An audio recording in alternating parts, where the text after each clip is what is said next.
মির্জা শায়ান মুগ্ধ পর্ব সংখ্যা 2 লিখেছেন জান্নাতুল ফিরদাউস মিথিলা। পুরনো ইউরোপিয়ান স্থাপত্য এখন আধুনিক ডিজাইনের মিশিয়ে তৈরি মনস্টার প্যারাডাইট। বাড়ির প্রবেশদ্বারের দুয়ারে রয়েছে বিশাল লোহার গেট, কালো রঙের ওপর সূক্ষ্ম খোদাই করা নির্মিত এই গেটের চারপাশে জোড়ায় বৈদ্যুতিক তার। গেটের দুপাশে দাঁড়িয়ে আছে উঁচু পাথরের স্তম্ভ। গেটের ভেতরে পা রাখতেই জমিনে দেখা মিলবে ছোট ছোট মার্বেল পাথরের পথ, যার দুধারে নাম না জানা বিভিন্ন শোভাবর্ধনকারী গাছ। গাছগুলো কি সুন্দর ছেটে রাখা, যেন কেউ রোজ নিয়ম করে পরিচর্যা করে তাদের। প্রায় 10 মিটার লম্বা ওয়াকে পেরিয়ে তারপর মনস্টার প্যারাইড অবধি যাবার সৌভাগ্য মেলে। ওয়াকওয়ের দুপাশে দু ধরনের নির্দেশ। ডান পাশের জমিনটা ছোট ছোট সবুজ ঘাসে পরিপূর্ণ, তার সম্পূর্ণ অংশ জুড়ে তৈরি করা হয়েছে হেলিপড, মনস্টারের ব্যক্তিগত হেলিপড। গেটের সামনে দূরে দাঁড় করিয়ে রাখা 3-4টে 4 হুইলের গাড়ি। এত বড় ওয়াকওয়ে, তা থোড়াই হেঁটে হেঁটে যাওয়া সম্ভব? কেউ যদি এই পথে গাড়ি ছাড়া হেঁটে আসতে চায়, তাহলে নির্ঘাত তার হাতে থেকে সময় ফসকাবে। এত বড় এত বড় ওয়াকওয়ে কিভাবে সে একা হেঁটে যাবে? অনেকটা সময়ের ব্যাপার। তাহলে নির্ঘাত তার হাতে থেকে সময় ফসকাবে বেশ। অন্যদিকে ওয়াকওয়ের বাপাসটা বেশ সুন্দর। একপাশে বানানো ব্যক্তিগত পুকুর, পুকুরের চারপাশে চকচকে পাথরে পরিপূর্ণ। পুকুরের একদম মাঝ বরাবরে ন্যায় সগৌরবে দাঁড়িয়ে আছে বিদেশি ভাস্কর্য, যা মূলত রাখাই হয় মনস্টারদের ভাঙার উদ্দেশ্যে। পুকুর হতে সামান্য দূরে বাড়ির লন ইয়ার্ড, যেখান থেকে বড় ফ্রন্ট ইয়ার্ড শেষ এবং ব্যাক ইয়ার্ড শুরু। জায়গাটা পরিপূর্ণ বিভিন্ন নামি দামি ফ্লাওয়ার আর প্যানেন্টে দিয়ে। বিভিন্ন ধরনের গাছ রয়েছে এখানে।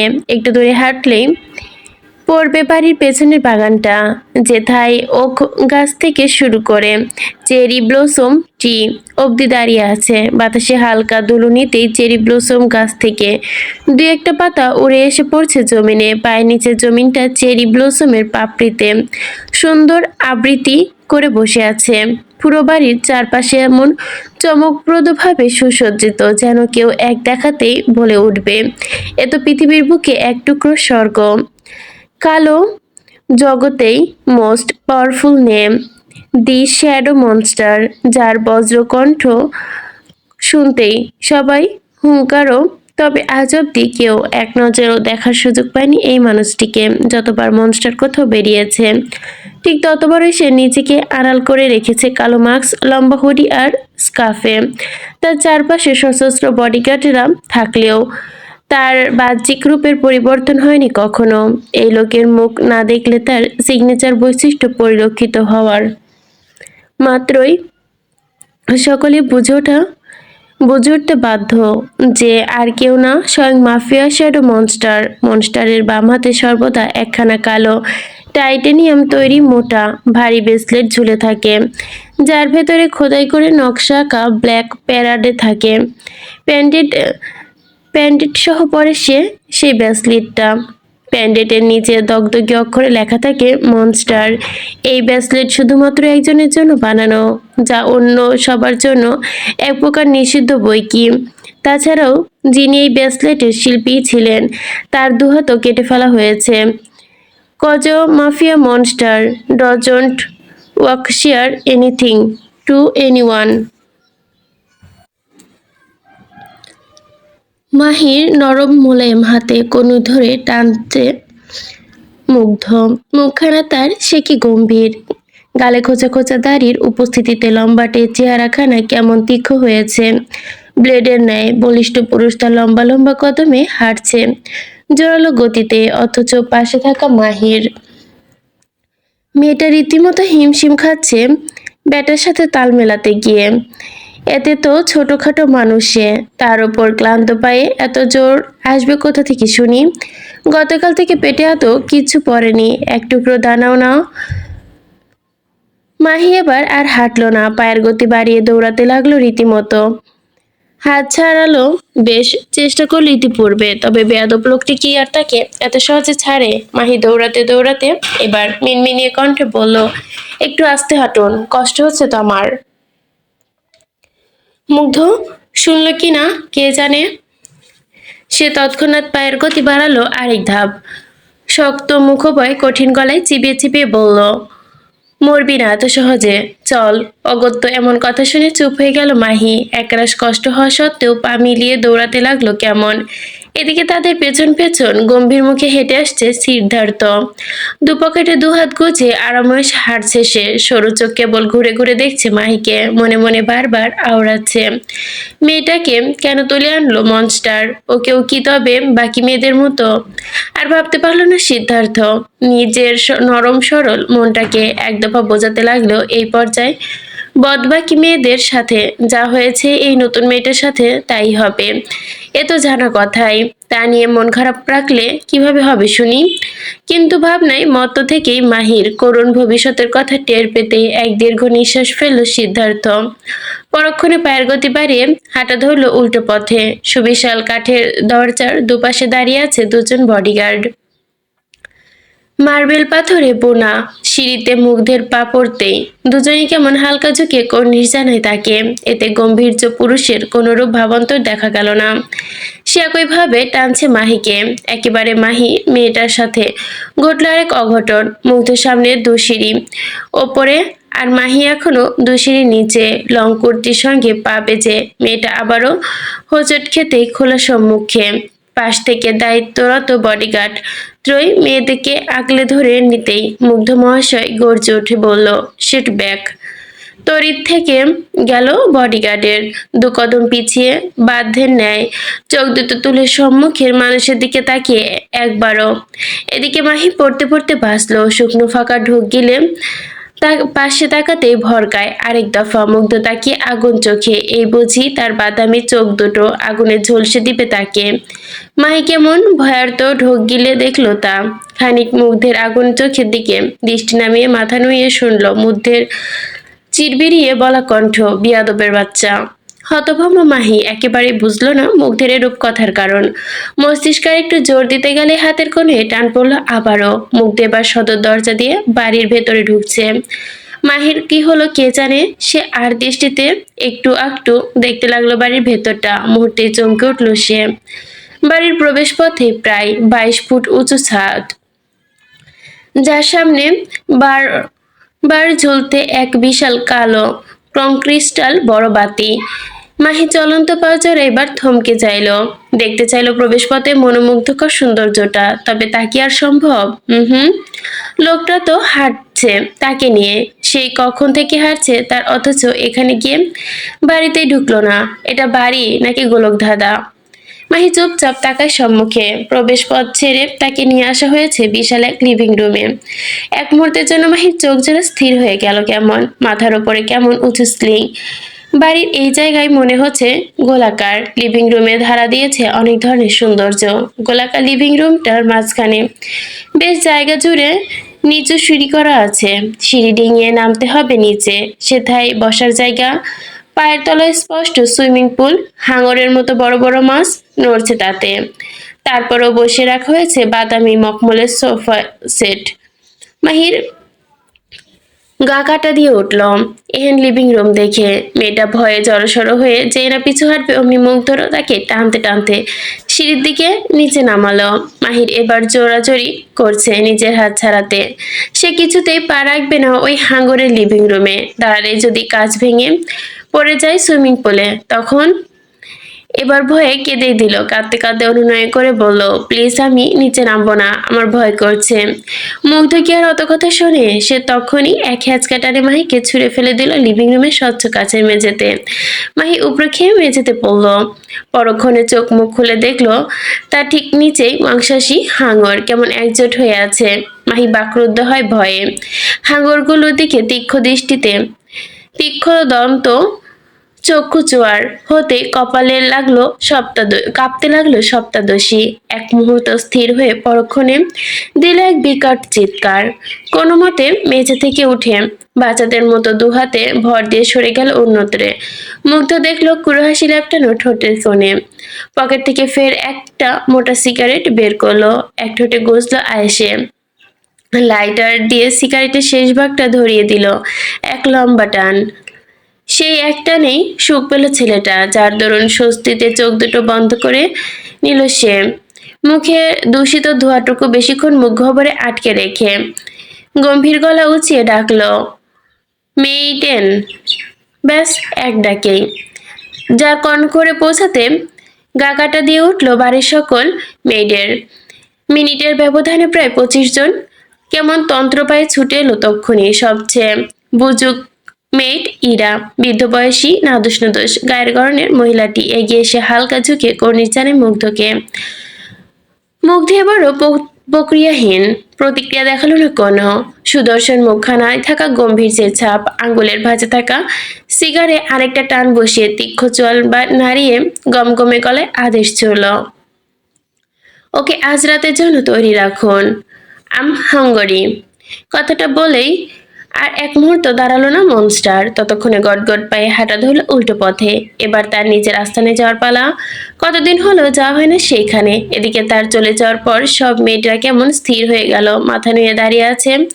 বিদ্যাহীরা কেবল দীর্ঘশ্বাস ফেলল। ধীরে ধীরে নিজের কুঁচকে যাওয়া চামড়ায় হাত দুটো সামনে ধরে ভাবতে লাগলো, এই হাত দুটো কি ঠিক কতগুলো মেয়েকে তৈরি করলাম আমি, ঠিক কতগুলো মেয়েদের। ইরা ধ্যান ভাঙল পেছন থেকে আসা সিদ্ধার্থের কণ্ঠে। তিনি তক্ষুনি পেছনে ঘুরলেন। ফর্সা মুখখানায় আধা নেমে গেছে তার, চোখ দুটো হয়ে গেছে ছলছল। সিদ্ধার্থ এক মুহূর্ত চুপ থেকে বোঝার চেষ্টা করলে ইরার মনোভাব, তবে কিছু তেমন বোধগম্য না হয় সে প্রশ্ন করেই বসল, কি হয়েছে তোমার? এভাবে মুখে আধা নামিয়ে দাঁড়িয়ে আছো কেন? ইরা ফোপাতে লাগলেন কেমন। দুহাতে নিজের ঘাড় সামনে হলদেটে চুলগুলো কেঁপে উঠল। কাদো কাদো মুখে বলতে লাগলেন, রাক্ষসের ক্ষুধা পেয়েছে সিট, আজ আবারও রাক্ষসের ক্ষুধা পেয়েছে। ভরকায় সিদ্ধার্থ ততক্ষণে হকচকিয়ে জিজ্ঞাসা করলো, মানে আই মিন টু সে, কাকে চাইছে আজ?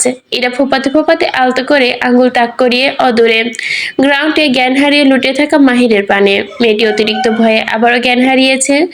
সিদ্ধার্থ কেমন বিস্ফোরিত দৃষ্টিতে তাকায় মেয়েটার পানে, হতবাক সুরে বিড়বিড় করে বলে, ওহ নো। শীততাপ নিয়ন্ত্রিত হিমশীতল কক্ষ, মখমলের বিছানা, একটু গোলাপের পাপড়ি ন্যায় পড়ে আছে মাহি। ঘর করকচে কাঠের কাঠ, যার চারকোনা স্ট্যান্ডে ঝুলানো পাতলা ফিনফিনে পর্দা। ঘরের একমাত্র বিশালাকার জানালা, যার পরিধি পুরো একটা দেওয়াল জুড়ে। সেখান থেকে কাচের মিষ্টি আলো এসে আশ্রে পড়ছে পুরো রুমে।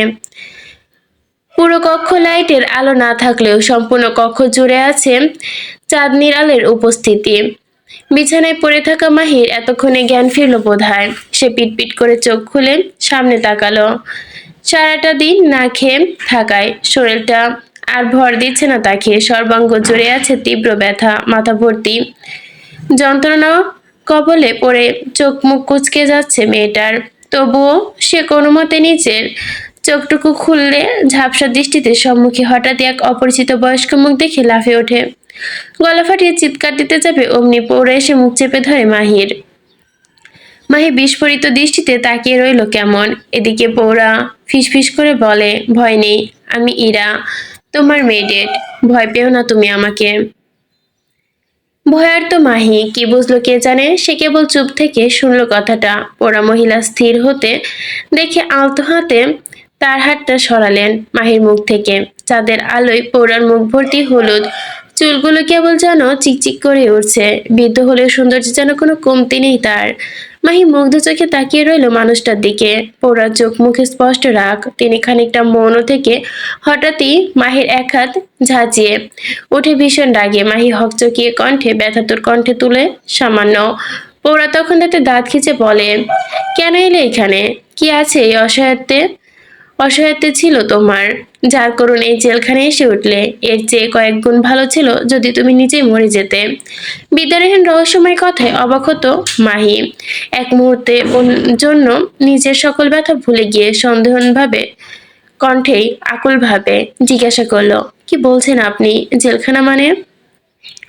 পুরো ফস করে নিঃশ্বাস ফেলে মেয়েটার এহেন অবোধ ভাব সোফে তিনি রয়েছে। মাহির হাত ছেড়ে দিলেন আনমনে, ঠোঁটের কোণে ব্যথাতুর হাসি টেনে মোটা হয়ে আসা কণ্ঠে আওড়ালেন, জেলখানায় তো, যেখানে আমরা সবাই কয়েদি, হয়তো মৃত্যুর আগ পর্যন্ত এখানেই থাকতে হবে। সেক্ষেত্রে এটা জেলখানা নয় তো আর কি। অবতমাহী প্রতিক্রিয়া জানাতে ভুলে গেল এবার, বাকরুদ্ধ হয়ে অজানা ভয়ে পৌরা তাকে আরেক রূপ ধাপ বিস্ময় বুদ্ধ দিয়ে বললেন, তুমিও নিশ্চয়ই মনস্টারের শত্রুপক্ষের কেউ। মাহি আশ্চর্য বনে গেল এবার, উনি কি করে জানলেন তার বিষয়। এদিকে মাহির অমন চমকে যাওয়া দেখে আহত হাসলেন ইরা, বিছানায় ছেড়ে উঠতে উঠতে বললেন, হয়তো ভাবছো আমি কিভাবে জানলাম, তাই না? আসলে এই জেলখানায় কেবল মনস্টারের শত্রুপক্ষের দুর্বলতাগুলোই আসে, কারণ এখানে জনসাধারণের প্রবেশ নিষেধ। White ever. শোনো মেয়ে, একটু থমকালেন ইরা, কিছু একটা ভেবে ফের জানালেন, প্রস্তুত হও, সে আর কিছুক্ষণের মধ্যেই চলে আসবে। কে সে আসবে? মাহিরের পাল্টা প্রশ্নে থমকালেন ইরা, কপালে গোটা কয়েক ভাঁজ ফেলে শুধালেন, কি আবার মনস্টার? হকচকিয়ে গেল মাহি, ততক্ষণ নড়ে চড়ে উঠে বসলো বিছানায়, গা থেকে ব্ল্যাঙ্কেট সরিয়ে আচমকা নিজের দিকে চোখ রাখতে বিস্ময় চোখগুলো গোল গোল হয়ে গেল। একই আমার গায়ে এসব খোলামেলা কাপড় কেন? মাহি তৎক্ষণাৎ ভয়ে অস্বস্তিতে ব্ল্যাঙ্কেটটা টানতে লাগলো নিজের গায়ে, নিজের অর্ধ উন্মুক্ত দেহখানা টানতে টানতে ইতস্তত সুরে বলল, আমার কাপড় কোথায়? এগুলো এগুলো কে পরালো আমায়? আমি পরিয়েছি। কেন?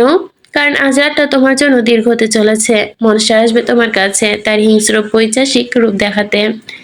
এন কথায় নিঃশ্বাস আটকে গেল মাহির, চোখ দুটো কর্নিশ ভরে উঠল মুহূর্তেই, বদনে রয়ে গেল মৃদু ঝংকার। এরা স্পষ্ট দেখলো সব। একবার চাইলো মেয়েটাকে একটু বুকে জড়িয়ে সান্ত্বনা দিতে, তবে পরক্ষণে ভাবলো, কি দরকার? সান্ত্বনা দিলে কি আর রাক্ষসটা ছেড়ে দিবে তাকে? হুম। এরা নিজেকে শান্ত রাখলো কোনো মতে, চলে যাওয়ার উদ্দেশ্যে পা বাড়াতে হঠাৎ থমকালো কেন যেন, আচমকা পেছনে না তাকাতে বলল, পারলে মরে যাও, তা ওই মনসার হাতে পড়তে চেও না, ও কিন্তু চোখের পলকে জাহান্নাম দেখিয়ে আনবে। এ কথা বলে আর এক মুহূর্ত দাঁড়ালো না ইরা, তৎক্ষণাৎ চলে গেল দ্রুত কদমে।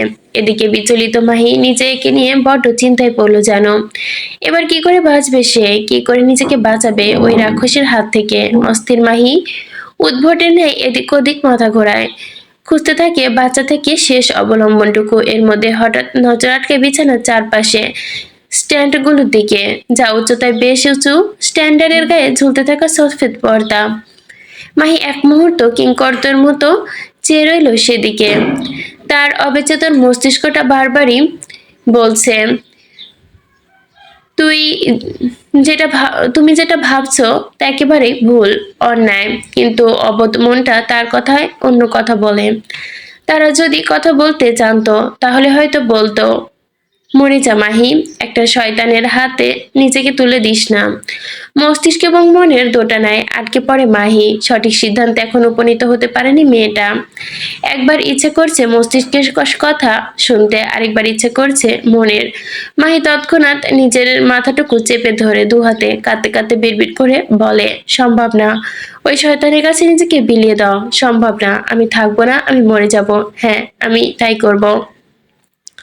অবশেষে মস্তিষ্ককে পরাজিত হলো মনের জোরের কাছে। সপ্তদশী টলমল শরীরটা তৎক্ষণাৎ উঠে দাঁড়াতে মখমলের বিছানায়, পরক্ষণে শরীরে সর্বশক্তি দিয়ে স্ট্যান্ডে ঝোলানো পর্দাটুকু টেনে ছিঁড়ে এনে একাংশ গট বেঁধে স্ট্যান্ডের গলায়, তারপর আরেক অংশ গোলাকার করে বেঁধে হু হু করে কাঁদতে কাঁদতে বলে, সরি আব্বু, আমি নিজের গায়ে কোনো কলঙ্ক নিয়ে বেঁচে থাকতে পারবো না, মাফ করে দিও আমায়, আমি তোমাকে বাঁচাতে পারলাম না, তোমার জন্য নিজেকেও বাঁচাতে পারলাম না, বিদায়।